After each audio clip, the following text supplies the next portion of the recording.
Hi friends, எல்லாருக்கும் வணக்கம். இன்றைக்கி நம்ம சேனலில் ஒரு சில முக்கியமான டிப்ஸ், அதுவும் வீட்டுக்கு தேவைப்படக்கூடிய டிப்ஸ் தாங்க பார்க்க போகிறோம். நம்ம வீட்டில் முக்கியமாக இருக்க வேண்டிய பொருட்களில் ஒன்று அப்படின்னு சொல்லி பார்த்தோம்னா இந்த டெக்கரேட்டிவ் டேப் தாங்க. என்னடா இந்த டெக்கரேட்டிவ் டேப் நம்ம ஏதாச்சும் பண்ணணும் அப்படின்னு தான் இருக்கணுமே அப்படின்னு சொல்லிட்டுலாம் யோசிக்க வேண்டியதில்லை. நம்ம வீட்டில் ஏதாவது உடஞ்சிருச்சு அப்படின்னா இந்த டெக்கரேட்டிவ் டேப் ரொம்ப ரொம்ப யூஸ்ஃபுல்லாக இருக்கும். இருங்க காட்டுறேன். இங்கே பார்த்தீங்கன்னா தெரியும், என்னோடய வாட்ச் வந்து வீட்டில் ஒரு நாள் நார்மல் ஒரு ஹூக்கில் தாங்க தொங்க விட்டுருந்தோம். அந்த ஹூக்கும் கீழே விழுந்து இந்த வாட்சும் அப்படியே அந்த பாதி ஷேப்புக்கு மேலே இருக்குது பார்த்தீங்களா, இந்த இடத்துக்கு மேலே இருக்கிற எல்லாமே நொறுங்குறதுனால அது யூஸ் பண்ணாமலே வச்சுருந்தேன். இந்த மாதிரி டேப் ஒன்று இருந்ததுனால என்ன பண்ணேன்னா, இது வந்து அந்த உடஞ்சது தெரியாத மாதிரி நான் நல்லா ஒட்டிட்டேங்க. இதை பேக் சைட் பார்த்திங்கன்னா தெரியும் பாருங்கள். இது ஃபுல்லாக இந்த சைடு இந்த மாதிரி நிறைய இடத்துலங்க, ஒரு இடம் ரெண்டு இடம்னு சொல்ல முடியாது, எக்கச்சக்க இடத்துல அப்படி நொறுங்கிடுச்சு இந்த இடம் ஃபுல்லாக. அதை ஃபுல்லாக தேடி பிடிச்சி எடுத்து ஒரு பாட்டு கூட விடாமல் பேக் சைடு ஃபஸ்ட்டு ஒட்டிட்டு அதுக்கப்புறமா ஃப்ரண்ட் சைடு பார்த்திங்கன்னா இந்த மாதிரி ஒரு டெக்கரேட்டிவ் டேப் வச்சு நான் ஒட்டிட்டேங்க. பாருங்கள், பார்க்குறதுக்கும் அழகாக இருக்குங்க. நம்ம தான் உடஞ்சிருக்கு அப்படின்னு சொல்லிட்டு நம்ம தான் சொன்னாதாங்க தெரியும்.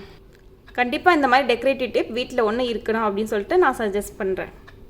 அப்போ தான் நம்ம எது உடஞ்சாலுமே நம்ம இந்த மாதிரி டக்குன்னு ஏதாவது ஒன்று நம்ம எது உடஞ்சாலும் நம்ம பார்க்குறதுக்கே அழகாக நம்ம மாற்றிடலாங்க. அடுத்த டிப் என்னென்னா, நம்ம வீட்டில் இந்த மாதிரி ரப்பர் பேண்ட்ஸ் இல்லை பலூன்ஸ், சின்ன குழந்தைங்க இருக்கிறாங்க அப்படின்னா நம்ம வீட்டில் பலூன்ஸ் அந்த மாதிரிலாம் வாங்கி வச்சுருப்போம். அது என்னோடய குழந்தைக்கு பலூன்ஸ்னால் ரொம்ப பிடிக்கும். நான் ஊர்லேருந்து வரும்போது என்ன வாங்கினேன்னு இல்லையோ பலூன்ஸ் நிறையா வாங்கிட்டு வந்துடுவேங்க. இந்த மாதிரி இருக்கும்போது இது என்ன அப்படின்னா, இந்த பாருங்கள் ஒன்றோட ஒன்று எப்படி ஒட்டிக்குது அப்படின்னு சொல்லிட்டு, அது மாதிரி ரப்பர் பேண்ட்ஸும் ஒன்றோட ஒன்று ஒட்டிக்கும்.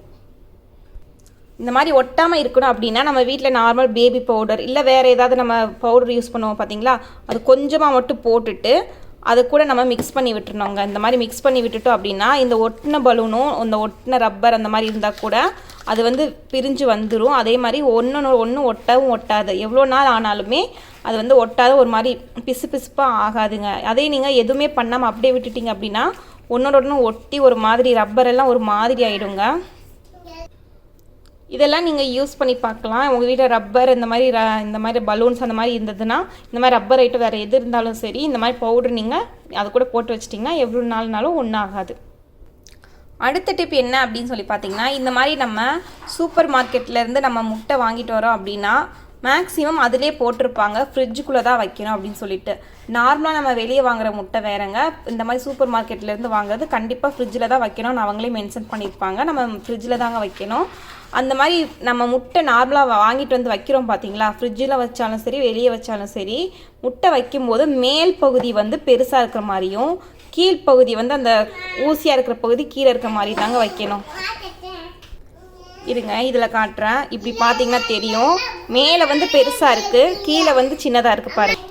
இந்த மாதிரி மேல் சைடு பெருசாக இருக்கிறது வந்து மேலே இருக்கிற மாதிரியும் குட்டியாக இருக்கிறது கீழே இருக்கிற மாதிரியும் வச்சோம் அப்படின்னு சொல்லி பார்த்தீங்கன்னா அந்த முட்டை வந்து எத்தனை நாள் ஆனாலும் கெடாதுங்க, நிறையா நாளைக்கு வரும்.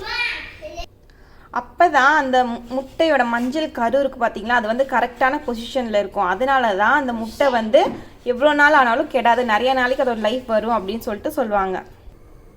அடுத்து நம்ம முட்டை இந்த மாதிரி வேக வைப்போம் பார்த்தீங்களா, இந்த மாதிரி வேக வைக்கும்போது எப்பயும் அந்த முட்டை வந்து தண்ணிக்குள்ளே நல்லா மூழ்கி இருக்கணும். எப்பயும் வேக வைக்கும்போது செக் பண்ணிவிட்டு அதுக்கப்புறம் வேக வைங்க. அது மாதிரி ஆம்லேட் பண்ணாலும் சரிங்க, எதுக்கு யூஸ் பண்ணாலும் முட்டை வந்து கெட்டிருக்கா இல்லை நல்லா இருக்கான்னு சொல்லி பார்த்துட்டு செக் பண்ணிட்டு தான் யூஸ் பண்ணணும். அந்த முட்டை மிதந்தது அப்படின்னா தயவு செஞ்சு யூஸ் பண்ணாதீங்க, தூக்கி போட்டுருங்க. ஏன் அப்படின்னா அந்த கெட்ட முட்டையில் கிருமிகளோட எண்ணிக்கை வந்து ரொம்ப ரொம்ப அதிகமாக இருக்கும். அதனால தான் அந்த முட்டை கெட்டு போன பின்னாடி யூஸ் பண்ணக்கூடாது. அதே போல் நம்ம முட்டை வேக வைக்கும்போது நம்ம கொஞ்சமாக உப்பு போட்டுக்கணுங்க. கொஞ்சமாக உப்பு போட்டுட்டோம் அப்படின்னா நம்ம முட்டை வேக வச்சுட்டு உரிப்போம் பார்த்தீங்களா, உரிக்கும்போது அது வந்து ரொம்ப ரொம்ப ஈஸியாக நம்ம எளிமையாக உரிச்சிடலாங்க. அதனால தான் முட்டை வேக வைக்கும்போது எப்பயும் உப்பு போடணும் அப்படின்னு சொல்லிட்டு சொல்லுவாங்க. நீங்கள் ஒரு முறை இந்த மாதிரி ட்ரை பண்ணி பாருங்களேன், அடுத்த முறை நீங்கள் பண்ணும்போது நீங்கள் இந்த மாதிரி உப்பு போட்டு நீங்களாவே பண்ண ஸ்டார்ட் பண்ணிடுவீங்க. ஏன்னா உரிக்கிறது அவ்வளோ ஈஸியாக இருக்கும். அடுத்த டிப் என்ன அப்படின்னு சொல்லி பார்த்தீங்கன்னா, நம்ம வீட்டில் சிங்க் இருக்கும் பார்த்தீங்களா, நம்ம பாத்திரம் விளக்குற சிங்க் வந்து அடிக்கடி அடைப்பு ஏற்படுது அப்படின்னு சொல்லிட்டு ஒரு சிலர் வந்து அதை அடைச்சிக்கிச்சு சொல்லிட்டு யாரையாவது கூப்பிட்டு வர்றது அந்த மாதிரிலாம் பண்ணிகிட்டு இருப்பாங்க. இந்த மாதிரி நம்ம ஒரு பவுடர் வீட்டில் வச்சுருந்தோம் அப்படின்னா அந்த அடைக்கிறதுக்கு நம்ம யாரும் எதிர்பார்க்க வேண்டியதும் இல்லை, அந்த அடைப்பே ஏற்படாதுங்க. ஒருவேளை நம்ம சிங்கில் அடைச்சிக்கிச்சு அப்படின்னா இந்த பவுடரை போட்டுட்டு கொஞ்சம் ஹாட் வாட்டரை ஊற்றினா போதுங்க. நார்மலாக ஹாட் வாட்டர் இருக்கும் பார்த்தீங்களா, அந்த ஹாட் வாட்டர் ஊற்றினீங்கன்னா போதும். அந்த அடைப்பு வந்து வித்தின் ஒரு 5 மினிட்ஸ்க்குள்ளே கிளியர் ஆகிடும். அதே இது உங்களுக்கு அடைப்பே வரக்கூடாது அப்படின்னா வாரத்துக்கு ஒரு முறை இதை வந்து நார்மலாகவே நீங்கள் போட்டுட்டு நீங்கள் சிங்கில் போட்டுட்டு நல்ல ஒரு ஹாட் வாட்டர் ஊற்றி விட்டீங்க அப்படின்னா அடைப்பு அப்படிங்கிறது எப்பயுமே வராது. இதுக்கு பேரே பாருங்கள், ட்ரைன் ஓப்பனர். இந்த பாத்ரூம்லையும் சரி எதாவது ஒரு அடைப்பு ஏற்பட்டுருச்சு அப்படின்னா இந்த ஒரு பவுடர் இருந்தால் போதும். இது வந்து எல்லா பிராண்ட்லேயுமே இருக்குது, ட்ரைன் ஓப்பனர்னு சொல்லிட்டு இருக்கும். நீங்கள் இல்லை அப்படின்னா ஆன்லைனில் கூட சர்ச் பண்ணி பாருங்கள், இல்லை கிட்ட சூப்பர் மார்க்கெட் அந்த மாதிரி இல்லை வேறு ஏதாவது கடையில் நீங்கள் கேட்டு பார்த்தீங்கன்னா கண்டிப்பாக கிடைக்குங்க. இந்த வீடியோஸ் எல்லாம் உங்களுக்கு பிடிச்சிருக்கும்னு நினைக்கிறேன். பிடிச்சிருந்தா லைக் பண்ணுங்கள், கமெண்ட் பண்ணுங்கள். முக்கியமாக நம்ம சேனலை சப்ஸ்கிரைப் பண்ண மறந்துடாதீங்க. ஓகே, தேங்க்யூ ஃபார் வாட்சிங்.